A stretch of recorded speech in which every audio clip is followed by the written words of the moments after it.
안녕하세요. 반갑습니다. 저는 초등학교 교사이고요. 전라북도 진안에 살고 있습니다. 윤일호라고 합니다. 반갑습니다. 저를 이렇게 처음 보시는 분들은 저를 도자기 하는 사람, 그다음에 뭐 한옥 짓는 분이지 않을까 해서 교사라고 생각하는 분들은 거의 없어요. 그래서 저는 어떤 때는 그게 편하기도 해요. 왜 우리가 생각할 때 교사의 모습은 너무 천편일률적이고 그렇지 않았으면 했거든요. 그런데 저를 그렇게 봐주니까 저는 오히려 자유롭고 아이들도 그렇게 편하게 만날 수 있습니다. 요즘 코로나 때문에 사실 이렇게 아이들을 대면으로 만나지를 처음에 못했잖아요. 그래서 참 그게 많이 아쉬웠어요. 제가 그런데 올해는 그 육아휴직을 냈는데 그 땀만 먹고 육아휴직을 냈었어요. 그런데 정말 코로나가 생겨가지고 아이들이 학교를 4명 다 안 가는 거예요. 그래서 정말 육아를 했어요, 올해. 제가 큰애가 고3이고 막내가 초등학교 2학년이에요. 그래서 10살 차인데 초등학교 2학년 아이 덕분에 이렇게 육아휴직을 냈는데 고3짜리 걱정도 들어주게 되었고 고1짜리는 학교도 한 번도 고등학교도 안 가보고 초등학교 4학년, 2학년짜리는 사실 저도 바쁘게 살아가지고 아이들하고 이렇게 많이 친해지지 않았는데 그 전에 이번에 육아휴직 하면서 아이들하고 많이 친해졌어요. 살도 찌우고 요리도 제가 배우고 그래서 본의 아니게 올해 정말 의미 있게 육아휴직을 제대로 한 것 같아요. 학교를 몇 주 전에 이제 학교를 가기 시작했는데 기뻤어요, 사실은. 이제 온전히 저의 시간을 가질 수 있구나. 그래서 시골 학교는 이렇게 뭐 격일제 이런 게 없고요. 전체가 다 이렇게 등교를 하니까 그래서 이제 큰아들은 기숙사에 들어갔고 둘째는 이제 아침에 고1짜리는 이제 등하교를 하고 있고 아이들 셋째 넷째는 이제 학교를 지금 등교를 같이 함께 하고 있거든요. 오늘 제가 말씀드릴 주제는 있는 그대로 존중할 때 내가 빛난다. 제가 살아온 이야기하고도 크게 다르지 않아서 이런 말씀을 드리고 싶습니다. 우리 식구들입니다. 아이고.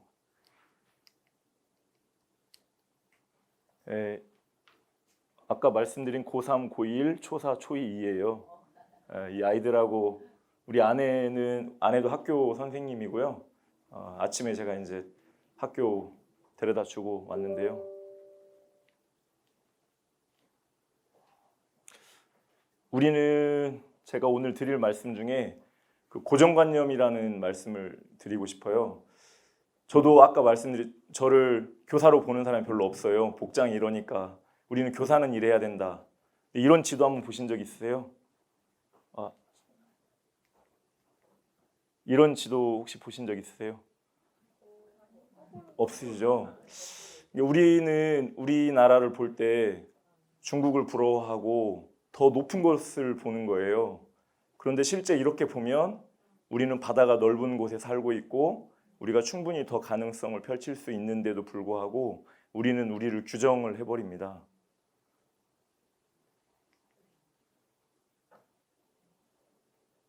곤달걀 혹시 아시는 분 계세요? 잘 모르시죠? 저는 이렇게 생긴 건데요. 저는 어렸을 때 그 집이 좀 가난해가지고 곤달걀 이게 쉽게 얘기하면 상한 달걀입니다. 근데 어렸을 때 아버지가 그때는 먹을 게 없으니까 그 곤달걀을 아버지가 한 판씩 사오셨어요. 근데 그 털이 난 거예요. 털이 그 병아리가 새끼 부화를 못하고 죽은 건데 그걸 아버지가 이렇게 맛있게 드시는데 저도 모르게 그걸 먹게 됐어요. 근데 제가 30이 넘어가지고 아버지가 돌아가시고 나서 그 곤달걀이 너무 생각나는 거예요. 그래가지고 이제 제가 그 충청남도 금산에 가서 곤달걀을 5판을 사왔어요. 너무 먹고 싶어가지고 2판을 먹었는데 먹고 나니까 이제 그 이후로 곤달걀이 생각이 별로 안 나더라고요. 아버지에 대한 기억 때문에 그랬던 것 같아요. 이렇게 생긴 겁니다. 네, 털이 나 있죠. 돼지고기 비계에 대한 추억도 사실 있어요. 제가 왜 이렇게 말씀드리냐면 아버지에 대한 좋은 기억들이 없었는데 제가 아버지에 대한 좋은 기억을 찾아보니까 돼지고기 비계와 곤달걀이 떠오르더라고요. 아버지가 제가 그때 어렸을 때 차를 타면 멀미를 많이 했습니다. 근데 초등학교 때 선생님 가운데 한 분이 저한테 이로야 그 멀미에는 돼지고기 비계가 좋대. 그래서 제가 아버지한테 말씀을 드렸더니 아버지가 어느 날 이게 비계를 정말 비계만 사오신 거예요. 근데 비계를 먹는데 뭐 느끼하거나 전혀 그렇지 않고 고소한 맛을 제가 느끼기 시작했어요. 그렇고 한 1년 넘게 꾸준히 먹다 보니까 정말 그게 사라졌어요. 그 멀미가. 그래서 제가 두 가지 아버지에 대한 추억이 있습니다. 제가 어린 시절 아까 말씀을 드렸는데 제가 아버지에 대한 좋은 기억이 없었던 까닭이 아버지가 가정폭력이 있으셨어요. 그래서 그런 것 때문에 늘 이렇게 아버지에 대한 좋은 추억이 없었고 그 트라우마를 이겨내는데 사실 좀 극복하는데 시간이 좀 필요하더라고요. 중고등학교 시절에는 집이 가난하고 어려우니까 좀 못 살았어요. 우리 집이. 아버지는 공사판에서 일하시고 어머니도 그렇게 사시고 시골에 살다가 도시에 오니까 이제 어머니 아버지가 하실 수 있는 일도 없고 저는 시험 공포증이 있었어요. 우리 큰애가 지금 고3짜리가 그런 게 조금 저를 닮은 것 같아요. 시험을 너무 두려워하는데 그래가지고 시험을 보다가 너무 긴장하면은 이렇게 막 이렇게 좀 실수도 하고 너무 긴장해서 그런 경험도 있고요. 대학을 3번이나 떨어졌어요. 평소 실력이 안 나오고 그 성적이 안 나오는 거예요. 이제 학교에서 그냥 시험 볼 때는 잘하는데 그러니까 대입 학력고사만 보면 시험을 떨어져요. 그래서 대학을 3번 떨어지고 25에 제가 대학을 갔어요. 교대에. 그 교대에 간 것도 운명처럼 간 겁니다. 그 대학을 가면서 제가 이제 딱 느낀 게 그거였습니다. 아, 이게 제가 조바심 내서 되는 게 아니구나. 제가 원래 이렇게 살아간 것들, 이렇게 사는 것에 대해서 자기 스스로 자꾸 이렇게 나는 왜 이렇게 부족할까? 우리 아버지는 왜 이럴까? 이런 것들을 자꾸 생각하다 보니까 저는 자꾸 작아지고 제가 할 수 있는 것들이 많이 없어지는 거예요. 그래서 제가 이제 저를 존중하자, 있는 그대로 존중하자. 그게 그 존중하기까지 과정이 조금 힘들었던 것 같아요. 왜냐하면 누구나 사람은 다 컴플렉스가 있잖아요. 다 근데 그 컴플렉스를 안고 살면서도 나는 왜 이럴까? 나는 왜 자기 상황에 대해서 이해를 하는 게 아니고 자기 스스로를 자꾸 부끄러워합니다. 그러다 보니까 자기가 정작 하고 싶은 것도 찾지 못하고 자기 불만 또는 자기 불만족, 자기 신뢰, 자기 이해가 떨어지게 됩니다. 그러면 자기가 할 수 있는 것들이 자꾸 없어집니다. 제가 초등학교 교사인데 교사들 가운데 많은 교사들이 자존감이 부족해요. 왜 부족할까요? 학부모들에 시달리고 아이들에게 또 힘들어합니다. 요즘 아이들이. 그러다 보니까 그렇게 능력이 뛰어난 교사들이 자기 존중감이 낮아집니다. 이게 학교 현장에서 이렇게 느끼고 있는 건데 아이들도 마찬가지입니다. 제가 교대에 가게 된 것도 이런 겁니다. 내가 잘할 수 있는 게 뭘까? 제가 아이들 만나는 것은 잘할 수 있었어요. 제가 오늘 아이들 있으면 저는 아이들하고 지낼 때 막 몸으로 놀거든요. 그래도 노는 건 잘할 수 있겠다. 그래서 교직을 선택하게 되었고 교대를 가게 되었습니다. 그때 아버지가 그러셨죠. 창피하게 남자 새끼가 무슨 교대야? 초등학교 교사는 여자들이나 하는 것이 아버지가 아주 오래된 생각을 가지신 분이었죠. 그래서 교대에 가게 됐습니다. 그러다가 제가 아까 그 두 번째 연사님께서도 그 말씀을 드렸는데 우리는 순간순간 어떤 판단, 선택을 하면서 살아갑니다. 제가 어떤 선택을 할 때마다 어느 순간에 저에게 선택의 기회가 주어집니다. 그리고 그 선택에 제가 책임을 지게 됩니다. 그래서 저도 이 운명이라는 거에 대해서 지금까지 과정을 보면 내가 그 만들어 오는 것들이 그 운명처럼 이렇게 되었구나. 근데 그 운명에 자기 스스로를 존중하는 마음, 내 선택에 대한 믿음 이런 것들이 기본으로 돼 있어야 됩니다. 제가 초등학교 교사를 하면서 이제 아이들하고 늘 하는 게 이런 겁니다. 제가 22년째 이제 교사를 하는데요. 가정 방문을 제가 해요. 이게 하게 된 게 제가 29명까지 맡아봤거든요. 제일 적을 때는 4명, 많을 때 29명을 맡아봤는데 29명을 가정 방문을 하는데 한 달이 걸려요. 제 몸무게가 7kg가 빠진 적도 있습니다. 왜냐하면 퇴근하고 5시부터 7시 반, 8시까지 하는데 밥을 못 먹으니까 한 달 하고 나니까 몸무게가 7kg가 빠지더라고요. 그런데 가정 방문을 갔다 다녀오고 나서 그 아이에 대해서 알게 됩니다. 처음에 부모님들은 선생님 저희 집은 제발 오지 마세요. 저희 집 선생님 왜 오려고 하셔요? 이거 인권 침해예요. 이런 부모님도 계셨어요. 저는 끝까지 갑니다. 어떻게 하든 갑니다. 가서 그 아이를 알게 되면 그 아이의 맥락이 보입니다.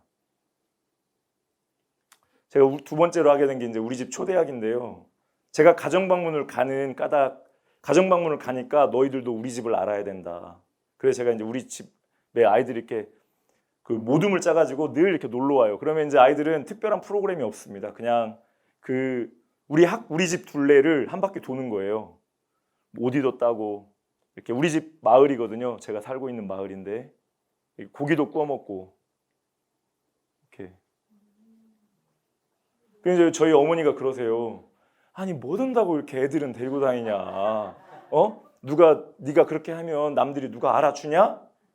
어머니가 전주 호성동 사시거든요.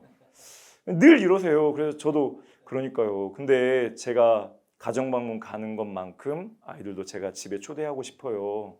그래서 제가 총각 때부터 그렇게 했거든요. 제가 이제 이호덕 선생님을 만나면서 학급 문집 만들기를 시작을 했습니다. 이 학급 문집이라는 게 학교 문집은 들어보셨지만 학급 문집은 잘 모르시죠? 이렇게 문집을 내다 보니까 20여 권이 넘었어요. 이 문집을 그냥 내는 게 아니라 아이들의 삶을 보게 되었습니다.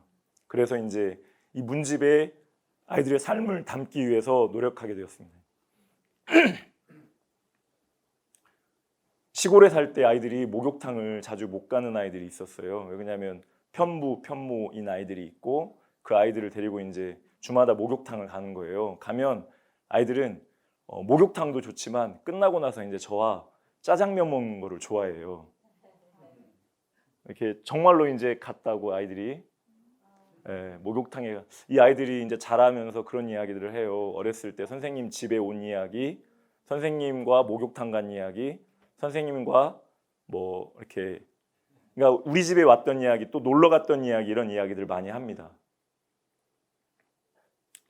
제가 이제 글쓰기를 아이들하고 하는데 글쓰기 하는 까닭은 이렇습니다. 아이들의 삶을 보자. 아이들 시가 이렇습니다. 한번 보겠습니다. 메뚜기 엄마 이사나 엄마는 정규직이 아닌 비정규직 기간제 교사이다. 그래서 여기저기 면접 보러 다니고 이리저리 옮겨 다니신다. 그런 엄마가 너무 불쌍하다. 집에 와서 애쓰고 제일 늦게 주무시고 제일 일찍 일어나신다. 힘들게 학교에 다니면서 장애 아들이 하는 거 다 받아주고 집에 와서는 힘들게 집안일하고 메뚜기처럼 학교 옮겨 다니는 것도 쉽지 않은데 우리 엄마가 불쌍하고 자랑스럽다. 지금 고등학교 1학년이에요. 저는 메뚜기 엄마라고 그래서 유재석 이야기 뭐 유재석 닮았나? 뭐 이런 생각을 했었는데 그게 아닌 거죠. 아이들이 시를 쓰는데 저도 시를 쓰게 되었어요. 아이들이 노는 것, 아이들이 생활하는 걸 보다 보니까 저도 시를 쓰게 됩니다. 벚꽃과 벚꽃, 벚꽃이 바람에 날리는 날, 벚나무 아래 운주와 소영이가 벚꽃 구경을 하며 걸어요. 떨어지는 벚꽃을 보며 와 꽃눈이다 아니야 꽃비야 티격태격 하다가 또 꽃 구경을 하다가 벚꽃에 퍼진 지읒이야 아니거든 시옷이야 벚꽃일까 벚꽃일까 말다툼을 하다가 벚꽃이 바람에 날리는 날 나란히 걸으며 운주와 소영이는 벚꽃과 어울려 벚꽃이 되었어요.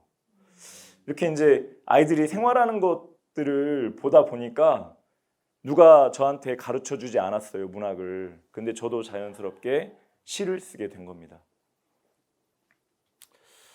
그래도 이제 글을 늘 쓰는 거죠. 저희가 아까 말씀드린 순간의 선택, 삶의 맥락, 운명 이런 것들이 다 저의 지금을 만든다고 저는 생각을 합니다. 그러다 보니까 어느 날 작은 학교 운동을 하게 되었고 이제 뭐 그것도 마찬가지로 지리산 종주도 하게 된 거죠. 제가 해마다 이제 아이들하고 학생이 제일 많을 때는 24명 때도 제가 다 1박 2일 또는 2박 3일, 3박 4일 종주를 합니다. 아이들하고. 이렇게 하는 것도 결국은 몸으로 겪기가 중요하다. 예, 몸으로 겪는 게 아이들의 삶을 쌓이면은 아이들의 삶을 바꿀 수 있다. 이거를 저는 믿기 때문에 그렇게 하게 된 겁니다. 그러다가 또 장승초를 만나게 됩니다. 폐교 위기에 2010년도에 이 학교였어요. 아주 낡았죠. 50년 가까이 된 건물인데요. 학생은 13명. 이 아이들입니다. 폐교 전에. 제가 이 학교를 살려야겠다고 생각한 거는 지난해 제가 살면서 이 폐교된 학교가 너무 아까웠어요. 50년 넘은 건물이죠. 학교를 살리면서 이제 밤에 이렇게 선생님들이 10시까지, 11시까지 퇴근하지 않고 그 아이들을 어떻게 잘 할까 이제 고민하는 겁니다. 건물도 짓습니다. 새로 이제. 학생이 13명이었다가 57명으로 늘어나니까 도교육청에서 너희들 건물 지어라 하고 돈을 8억을 줬어요. 그리고 공사를 시작합니다. 이 과정은 말로 할 수가 없습니다. 너무 길어서. 건물을 이렇게 지은 거예요. 바닥은 난방이 되고요. 벽은 친환경 벽돌이고 다락이 있습니다. 교실마다. 네. 이것도 다 아이들의 생각입니다. 근데 우리는 북유럽을 부러워하잖아요. 우리나라에도 이런 학교가 있고 이런 교육을 하는 데가 있습니다. 급식실도 그 전에 없다가 이제 자체 급식도 하게 되었고요. 위로 올라가는 다락입니다. 여기 보이세요? 여기 뒤에 있는 게 문입니다. 문을 열면 운동장이에요, 바로. 교실에서 문만 열면 바로 운동장으로 나갈 수 있습니다. 복도도 한번 생각해 보세요. 우리 아이들이 왜 복도에서 이렇게 뛸까? 아이들이니까 뜁니다. 그런데 직선입니다. 달리기 하기 좋죠? 네. 그런데 곡선으로 하면 아이들은 또 다르게 아이들이 생각을 하고 또 그렇게 합니다. 지붕은 우리 천장은 왜 우리는 다 이렇게 텍스를 써야 되죠?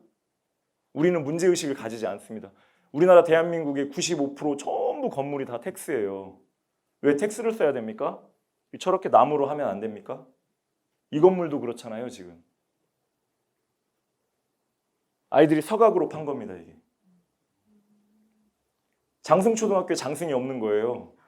그래서 장승을 아이들한테 얼굴 공모를 해가지고 아이들이 공모를 해서 그 조각가가 이렇게 조각을 했습니다. 교문을 이렇게 없애고 옛날에 낡은 교문을 없애고 이렇게 이제 그 장승을 만든 겁니다. 지금 장승초등학교입니다. 학생은 95명 가까이 되고요. 전주에서 35명이 다니고 있고 학교 둘레로 한 60가구 이사 와서 지금은 이제 10년 된 학교예요. 그래서 학교 둘레에 학부모들이 많이 살고 있고 이제 교육 공동체도 형성해서 같이 이야기도 나누고 교육에 대한 고민도 하고 있습니다. 제가 이제 이렇게 사니까 그 맥락이 있잖아요. 그러다 보니까 이제 책도 낸 거예요. 어느 출판사에서 와서 이제 학교 살린 이야기를 써달라고 해서 학교가 돌아왔다라는 책을 냈고, 예. 아이들하고 시 쓰기를 하니까 이제 시에 얽힌 이야기들을 해달라. 그래서 어른들에게 보내는 경고장이라는 책을 내게 됐고요. 상도 받았어요. 지역 출판대상이라고 천인 독자상. 제주도 가가지고 제주도까지 상 받으러 갔습니다. 이 이제 세 번째 책 논리짱짱. 요 최근에 이제 학교 살린 이야기가 동화가 되면 좋겠다고 출판사에서 또 전화가 온 거예요. 정말 이상하죠. 이렇게 제가 이렇게 살아온 것들이 다 이게 맥락이 되는 거예요. 그래서 출판사에서 동화를 써달라고 해서 저는 동화를 써본 적이 없어요. 그랬더니 선생님이 그 살아온 과정을 그대로 써달라는 거예요. 그래서 와, 이거 정말 힘들다 했는데 한번 해보겠다 해서 2년 동안 고치고 써서 올해 1월에 동화책이 나왔습니다. 네. 지난해 산지 벌써 제가 22년째예요. 제 고향 진안일까요? 저는 외진놈입니다. 그 시골 분들이 말씀하시는. 근데 우리 아이들은 제가 고향을 선물한 겁니다. 이제 우리 아이들은 진안이 고향이겠죠. 네. 우리 아이들에게는 고향입니다. 제가 그게 제일 뿌듯해요, 사실은. 제가 꿈을 꾸니까 그게 현실이 되더라고요. 근데 우리는 주어진 현실에 대해서 너무 막 힘들어하고 자기가 본인이 힘들면 또는 본인이 스스로 안고 사는 것들을 풀어내지를 못합니다. 그 풀어내는 과정, 자기 스스로 컴플렉스나 어려움이 있다면 이런 거를 풀어낼 수만 있다면 무엇이든지 할 수 있습니다. 제가 아이들한테도 늘 그럽니다. 정말 힘들게 자라는 아이들이 있거든요. 시골에는 아직도. 그 아이들한테 제가 이제 주는 거는 사랑, 힘, 용기, 할 수 있다는 거. 그 아이들이 지금 자라는 모습들을 제가 다 보고 있거든요. 그 아이들 정말 잘 자라고 있고 사실 뭐 가슴 아픈 아이들도 있어요. 제 가슴에 묻어둔 아이들도 있는데 그래서 제가 아이들한테 늘 이런 공부를 하는 거든 행복하게 살자 너희들. 행복하게 자기를 이해하는 거다. 네가 네 삶을 이해하고 너를 존중할 때 네가 빛나는 거다. 이 급식실에 이거 보시면 어떻습니까? 제가 이런 거는 이렇게 깨끗하면 좋잖아요. 화장실에 이렇습니다. 보이시죠? 일찍 지나갔습니다, 제가. 교육이라는 게 뭘까? 저는 그런 것도 허투루 보지 않습니다. 아이들하고 그런 이야기를 나누고 그렇게 살아야 됩니다. 상식. 그러니까 아까 말씀드린 것처럼 우리가 학교에서 지식은 많이 배우지만 아이들이 상식에 어긋나는 행동들을 해요, 사실. 우리가 영어 수학을 잘하고 이런 것들이 중요할 수도 있겠지만 세상을 살아가는 데 있어서 영어 수학보다 더 중요한 것들이 아주 많습니다.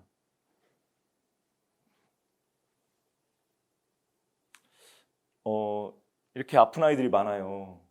제가 이 아이 지금도 중학교 1학년인데 이 아이 이야기를 제가 동화로 쓰고 있어요, 지금. 근데 이 아이한테 동화로 네 이야기가 지금 동화가 되고 있어. 그러니까 엄청 좋아하더라고요. 근데 이 아이가 정말 많이 바뀐 거를 저는 봤거든요. 잘 크고 있어요. 아주 어렵게 컸지만. 근데 이런 글들을 쓰죠. 죽고 싶다.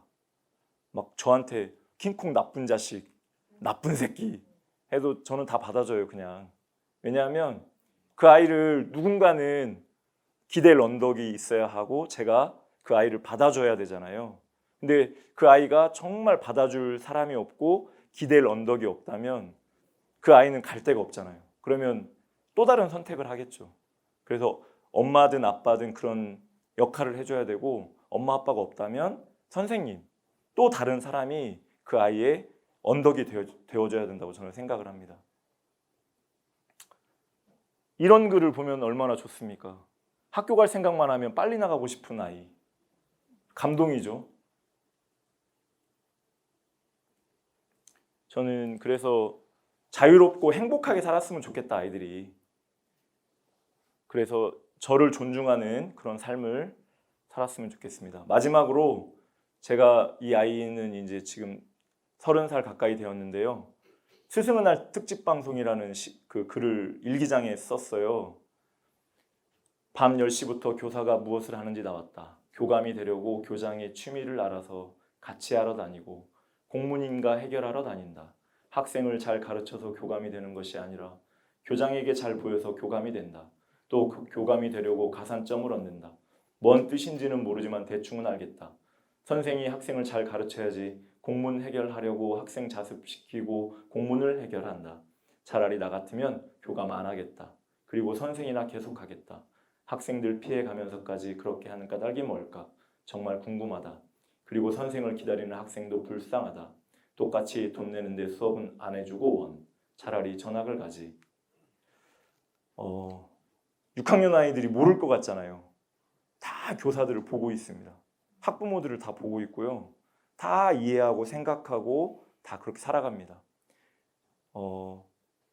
마지막으로 제가 뭐 이런 자리에 설 수 있다는 것도 참 영광스럽고 그리고 학부모님들이 아이들의 든든한 언덕이 되어주셨으면 좋겠고 학부모님들 스스로도 가지고 있는 컴플렉스를 스스로 이겨낼 수 있도록 풀어내고 함께 나누면 스스로 가졌던 그런 컴플렉스들이 녹아내리면서 자신이 어떤 선택을 할 때 좀 더 현명한 선택 그리고 자기에 대한 믿음이 생긴다고 저는 확신합니다. 잘 들어주셔서 고맙습니다.